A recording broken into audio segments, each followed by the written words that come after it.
காலை அடுப்படி வந்ததும் இந்த தப்பை மட்டும் செய்து விடாதீர்கள்.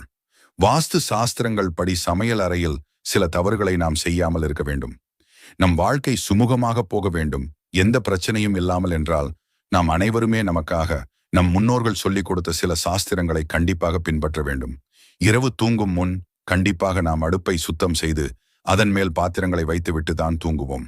மறுநாள் காலை நான் வந்தவுடன் அடுப்பை பற்ற வைக்கக்கூடாது. ஒரு ஈர துணியால் அடுப்பை முழுமையாக துடைத்த பின்னரே அடுப்பை பற்ற வைக்க வேண்டும்.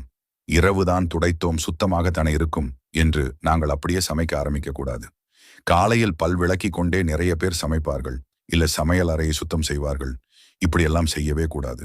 அதேபோல் முகம், கை, கால் கழுவி விட்டு தான் சமையல் அறையில் நாங்கள் சமையல் செய்ய ஆரம்பிக்க வேண்டும். முதலில் சமையல் அறைக்குள் வந்து எதுவும் செய்யக்கூடாது. வாசல் கோலம் போட்ட பிறகுதான் உங்கள் சமையல் அறையில் வேலைகளை ஆரம்பிக்க வேண்டும். சமையல் அறையில் முதலில் நீங்கள் தொடுவது தண்ணீராக தான் இருக்க வேண்டும். இதுபோல் நிறைய ஆன்மீக தகவல்களை பெற எங்கள் பொதுநலம் சேனலை சப்ஸ்கிரைப் அண்ட் லைக் செய்து கொள்ளுங்கள்.